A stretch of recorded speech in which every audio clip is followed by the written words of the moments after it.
Number 21 سورۃ الاحزاب۔ اعوذ باللہ من الشیطان الرجیم، بسم اللہ الرحمن الرحیم۔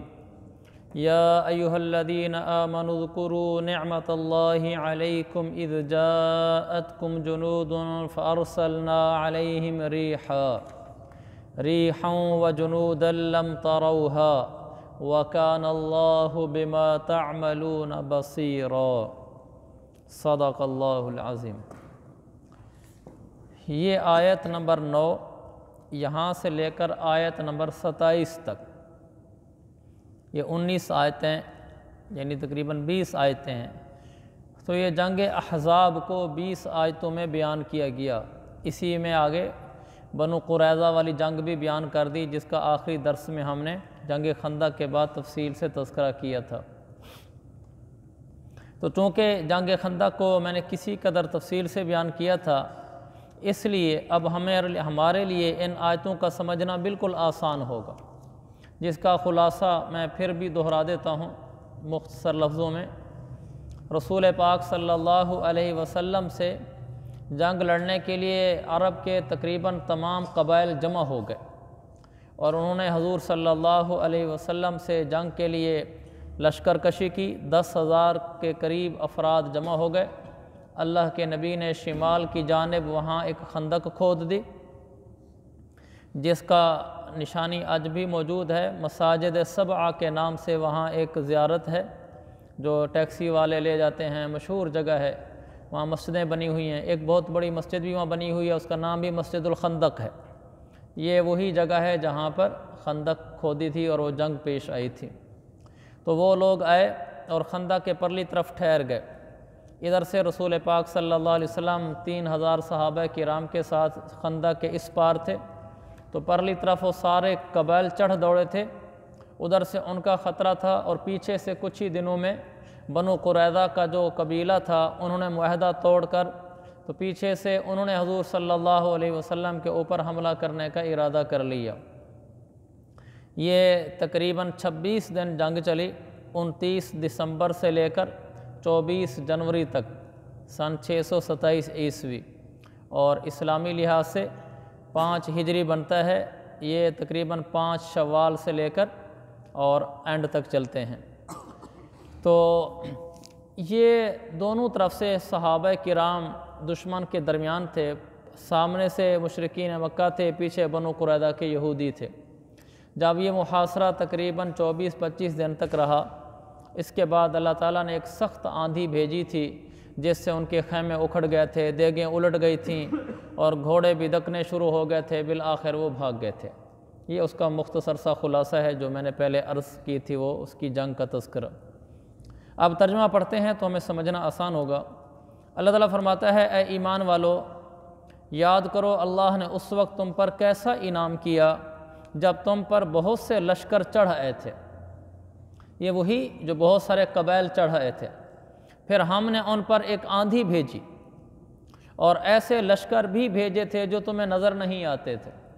آندھی بھیجنے والی بات آپ کو یاد ہی ہوگی، جو بھی میں نے عرض بھی کی ہے۔ آخر میں آندھی آئی اور ان کے گھوڑے بھاگ گئے، دیگیں الٹ گئیں۔ لشکر بھیجنے کا مطلب یہ ہے کہ جو نظر نہیں آتے تھے، اللہ تعالیٰ نے فرشتے بھی بھیجے تھے جو نظر نہیں آتے تھے، انہوں نے بھی ان کافروں کے دلوں میں رعب ڈالا اور ان کو بھگانے پر اکسایا۔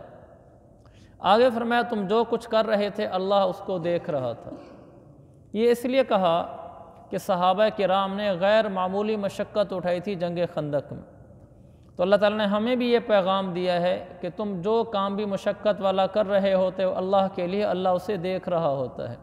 اللہ غافل نہیں ہوتا۔ دنیا میں مشقت دین کے نام پر بعض دفعہ آ جاتی ہے، لیکن رب غافل نہیں ہے، اس کے علم میں ہوتا ہے سب کچھ۔ لہٰذا شریعت کے کسی حکم پر عمل کرتے ہوئے اس کی مشقت کی پرواہ نہیں کرنی چاہیے۔ آگے فرمایا، اذ جاؤکم من فوقکم ومن اسفل منکم وَإِذْ زَاغَتِ الْأَبْصَارُ إِذْ زَاغَتِ الْأَبْصَارُ وَبَلَغَتِ الْقُلُوبُ الْحَنَاجِرَ وَتَظُنُّونَ بِاللَّهِ الظُّنُونَا۔ یاد کرو جب وہ تم پر اوپر سے بھی چڑھ آئے تھے اور تمہارے نیچے سے بھی چڑھ آئے تھے۔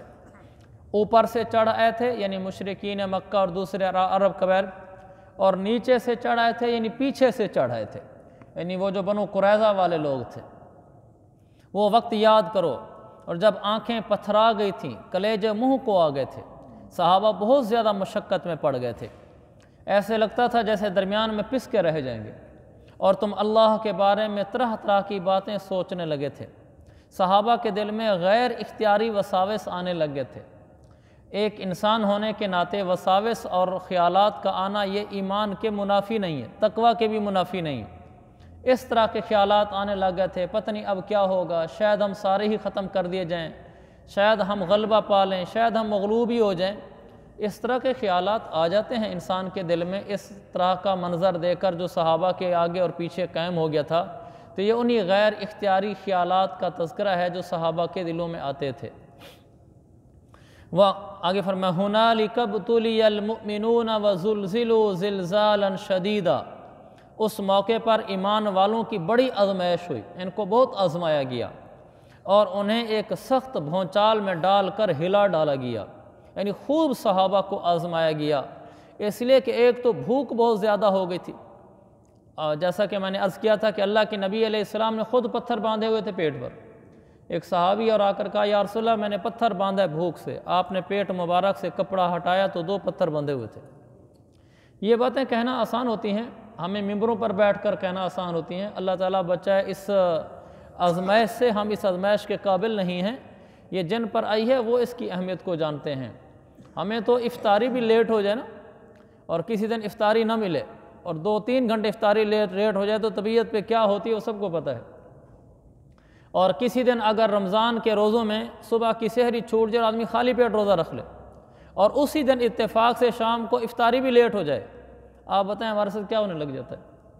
اور یہ صحابہ وہ تھے جو شدید بھوکے تھے، بھوک کی یہ حالت کہ بھوک آتے آتے ایک سطح ایسی آتی ہے کہ کمر ٹیڑھی ہونے لگ جاتی ہے بھوک کی وجہ سے، یعنی ہم کہتے ہیں نا پیٹ دب گیا ہے تو وہ کمر ٹیڑھی ہو جاتی ہے۔ جو پتھر باندھتے تھے اس پتھر کے باندھنے سے 2 فائدے ہوتے تھے۔ ایک فائدہ یہ ہوتا تھا کہ کمر میں جو ہلکا سا جھکاؤ آ رہا ہوتا تھا وہ ختم ہو جاتا تھا۔ دوسرا فائدہ یہ ہوتا تھا کہ وہ آنتیں خالی ہونے کی وجہ سے جو احساس سے بھوک دے رہی ہوتی ہیں، جب ان آنتوں کو دبا دیا جاتا ہے تو پھر ان میں احساس کے اندر کسی قدر کمی آ جاتی ہے، کچھ فرق پڑ جاتا ہے۔ اس لیے پتھر باندھے ہوئے تھے، یعنی کسی نے ایک پتھر باندھا تو اس کا کچھ گزارا چل گیا، کسی کو اس سے بھی زیادہ کیفیت ہوگی کہ کمر پہ زیادہ اثر محسوس ہونے لگ گیا یا بھوک زیادہ محسوس ہونے لگ گئی تو نے اوپر ایک اور باندھ دیا تاکہ اور زیادہ آنتڑیاں آپس میں پس جائیں اور کمر سیدھی ہو جائے۔ یہ میرے عزیزوں کہنا آسان ہے، یہ تو سلام ہے اس نبی کو، اور سلام ہے ان کی مقدس جماعت صحابہ کو جنہوں نے دین تقریروں، باتوں اور لفظوں کے ذریعے سے ہم تک نہیں پہنچایا، جنہوں نے دین پر عمل کر کے ہم تک پہنچایا ہے، انہوں نے بتایا کہ اللہ کے نبی کا ساتھ کیسے دیا جاتا ہے۔ اور یہی تو وہ سخت موقع تھا جس پر اللہ تعالیٰ فرما رہا ہے ایمان والوں کو بڑا آزمایا گیا، سخت بھونچال میں ڈال کر ان کو ہلا ڈالا گیا۔ یہ ایک طرف ایمان والے تھے لیکن یہ ڈٹے رہے، دوسری طرف منافقین تھے۔ جب دین میں تھوڑا سا مشکل وقت آیا، جو منافق ہوتا ہے وہ پھسلنا شروع ہو جاتا ہے، جو ایمان کا پختہ ہوتا ہے وہ ثابت قدم رہتا ہے۔ ایمان والے جمے رہے اور منافقین کیا کہنے لگے؟ وَإِذْ يَقُولُ الْمُنَافِقُونَ وَالَّذِينَ فِي قُلُوبِهِم مَّرَضٌ مَّا وَعَدَنَا اللَّهُ وَرَسُولُهُ إِلَّا غُرُورًا۔ اور وہ وقت بھی پھر تمہیں یاد ہوگا جب منافقین اور وہ لوگ جن کے دلوں میں بیماری تھی، اندرونی بیماری، دل کی بیماری، وہ یہ کہہ رہے تھے اللہ اور اس کے رسول نے ہم سے جو وعدہ کیا ہے وہ تو نرا دھوکہ ہے۔ یعنی یہ رسول تو ہم سے وعدے کرتا تھا کہ فتوحات ہوں گی اور بہت کچھ ملے گا، یہاں یہ حال ہے کہ بھوک سے پیٹ کمر کو لگ رہا ہے، اور یہاں یہ حال ہے کہ پیشاب کے لیے جانا پڑے تو چھپ چھپ کر جاتے ہیں کہ دشمن کی نظر نہ پڑ جائے، تیر نہ آ لگے۔ تو وہ کہنے لگے یہ حضور نے جو ہم سے وعدے کیے تھے سارے دھوکہ تھے، ان کی کوئی حقیقت نہیں۔ خاص طور پر اس وقت یہ واقعہ بھی پیش آیا تھا کہ اللہ کے نبی علیہ السلام نے جب چٹان توڑی تھی پہلی دفعہ، حضرت سلمان فارسی کے حصے میں جو زمین آئی کھودنے کے لیے وہ اس کو کھود رہے تھے تو آگے چٹان آگے کھودی نہیں گئی، صحابہ نے اکٹھے مل کر کوشش کی تو چٹان ٹوٹی نہیں۔ اللہ کے نبی کو آ کر بتایا، آپ نے آ کر ان سے کدال لیا اور یہ آیت پڑھی تمت کلمت ربک صدقا، یہ پڑھ کر آپ نے جو ضرب ماری اس پر تو وہ ٹوٹا اس کا ایک حصہ، 3 حصوں میں سے ایک تہائی ٹوٹ گیا۔ مختلف روایات ہیں، بعض روایت اور اکثر روایت یہی ہیں جن میں یہ آتا ہے کہ پہلی دفعہ جو آپ کو علاقہ دکھلایا گیا وہ ملک شام تھا، آپ کو ملک شام نظر آیا، پھر آپ نے دوبارہ اس پر ضرب ماری، جب دوبارہ ضرب ماری پھر آپ نے یہ آیت پڑھی تو پھر اس پر آپ صلی اللہ علیہ وسلم کو فارس یعنی ایران نظر آیا، اور پھر تیسری دفعہ آپ نے ضرب ماری، پھر وہ تیسرا حصہ بھی چٹان کا ٹوٹ گیا، اور آپ نے فرمایا اس وقت مجھے یمن نظر آیا اور یہ شام، فارس، یمن تینوں ہمارے ہاتھوں فتح ہوں گے۔ تو اس پر بھی مجھ سے وہ منافقین کہتے تھے بعد میں کہ یہ نبی نعوذ باللہ نرے دھوکے دیتا ہے۔ حالت یہ ہے کہ یہاں آگے سے بھی پھنسا ہوا ہے نعوذ باللہ، اور پیچھے سے بھی اطمینان نہیں ہے، اور قضاء حاجت کے لیے بھی جانا پڑے تو ہم چھپ چھپ کر جاتے ہیں، اور ہمیں کہتا ہے شام فتح ہوگا، ایران فتح ہوگا، یمن فتح ہوگا۔ یہ دھوکے کی باتیں ہیں ساری۔ تو ایمان والے پختہ رہے اور منافقین ڈگمگا گئے، لیکن جو میرے نبی نے فرمایا تھا وہ حق سچ تھا۔ آخر شام فتح ہوا، یمن فتح ہوا، ایران فتح ہوا، قیصر و کسریٰ کے خزانے آئے، مسجد نبوی کے اندر ڈھیر لگے پڑے تھے۔ جب قیصر و کسریٰ فتح ہوئے، ان کے علاقے، ایران فتح ہوا، روم فتح ہوا، اور ان کی شہزادیاں باندی بن کر آئیں۔ امام زین العابدین رحمۃ اللہ علیہ، امام حسین کے بیٹے، ان کی والدہ یہ ایران سے آئی تھی، یہ انہی میں سے تھی جو کسریٰ کے خزانے آئے تھے، اور پھر انہوں نے باندیاں بھی، ان کی شہزادیاں بھی آئی تھیں اور باندیاں بنی تھیں، تو ایک باندی حضرت امام حسین کو ملی تھی، ان میں سے امام زین العابدین پیدا ہوئے۔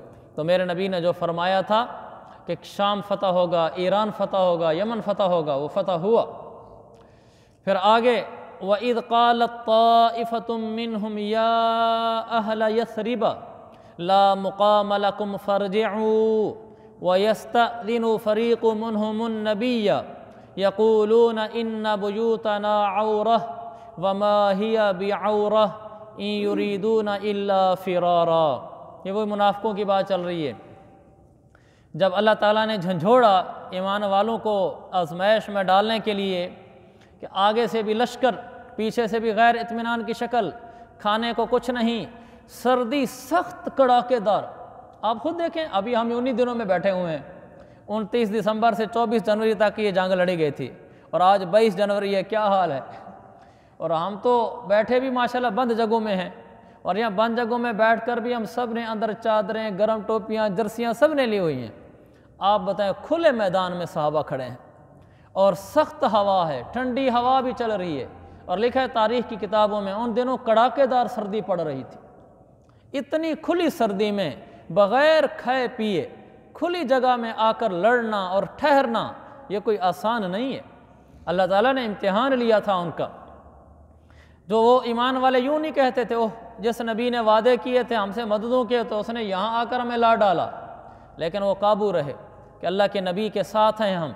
منافق پھسل گئے۔ میرے عزیز بھائیو، یہ آج ہمارے ساتھ بھی ہوتا ہے کہ انسان بعض دفعہ پہلے مشقت میں ہوتا ہے، اس پر ایک اور مشقت آ جاتی ہے، وہ دین پر چل رہا تھا اس پر ایک اور مشقت آ جاتی ہے۔ بعض دفعہ ہم دیکھتے ہیں کہ جو نیک پاک صحیح عقیدہ ایمان عمل کے لحاظ سے صحیح صاف ستھرا آدمی ہوتا ہے، وہ بڑی پریشانی میں ہوتا ہے، گھر میں تکلیفیں، کاروبار میں تکلیفیں، خود بدن میں تکلیفیں۔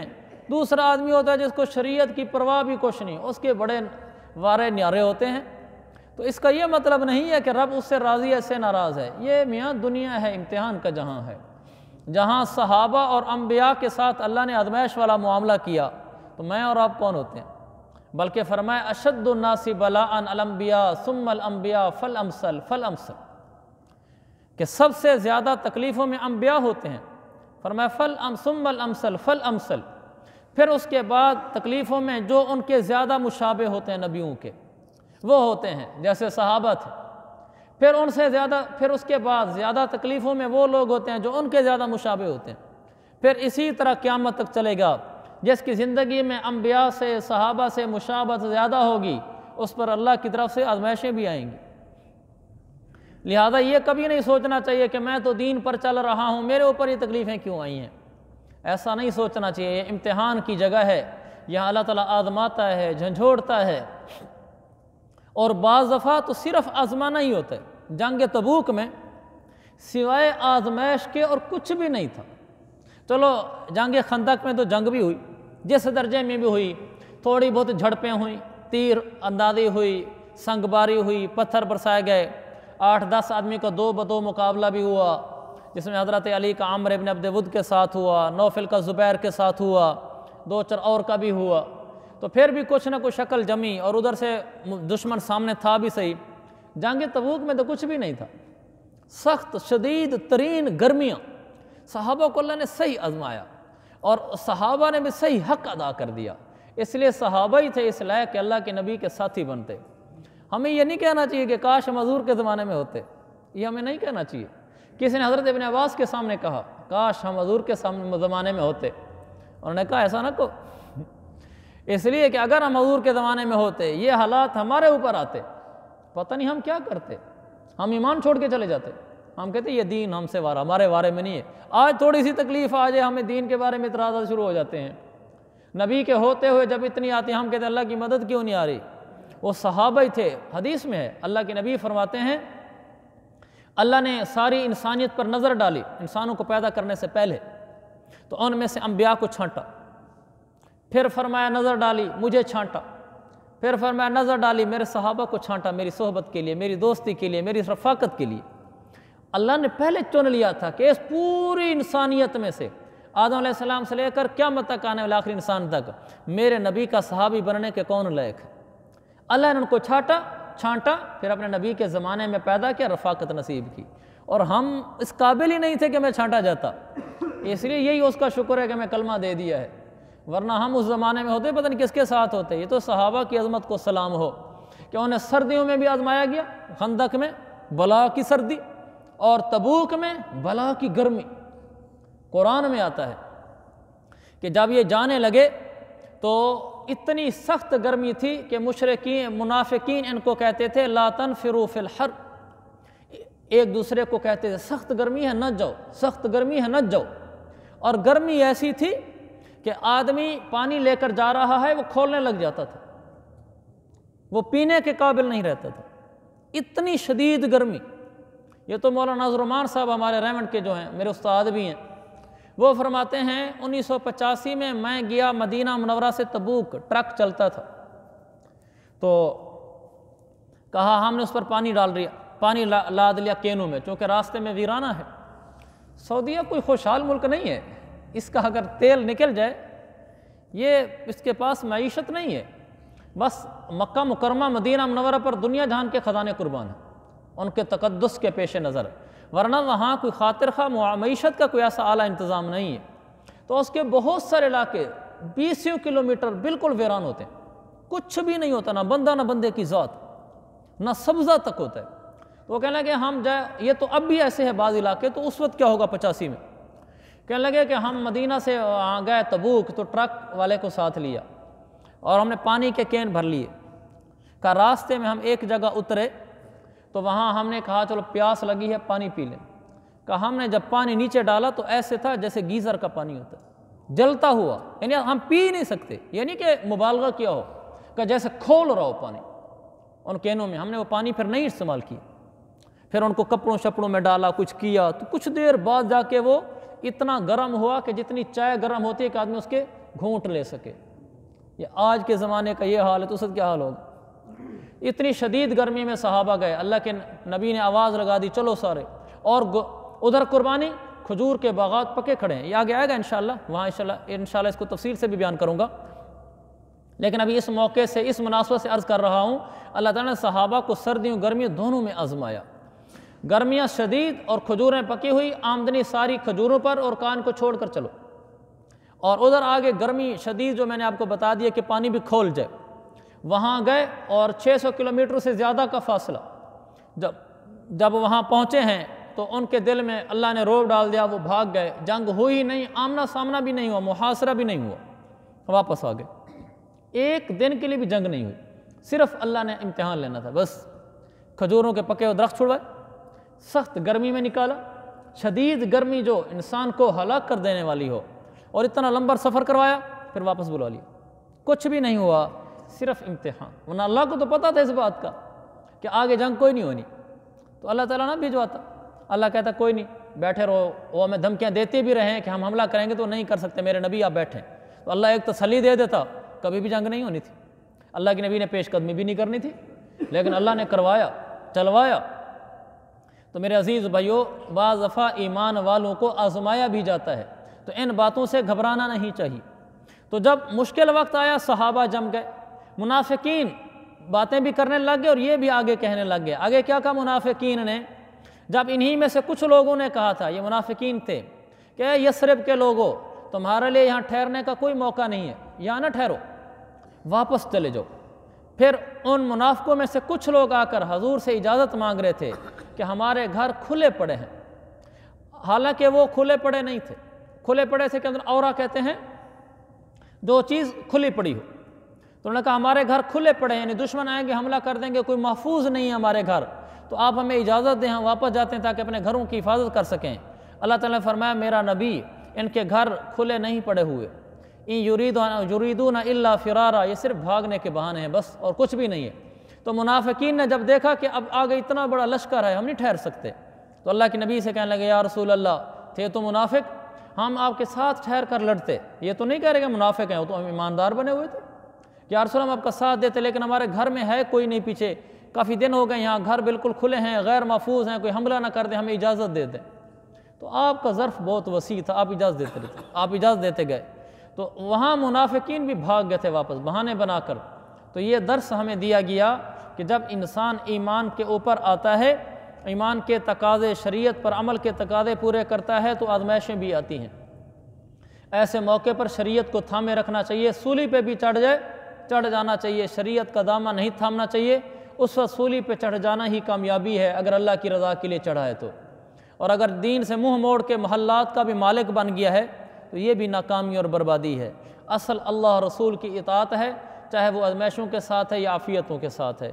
اللہ تعالیٰ ہمیں دین پر ثابت قدم رکھے، مشکل وقت آئے تو ثابت قدم رکھے۔ ویسے ہماری دعا یہ کہ اللہ ہمیں عافیت عطا فرمائے۔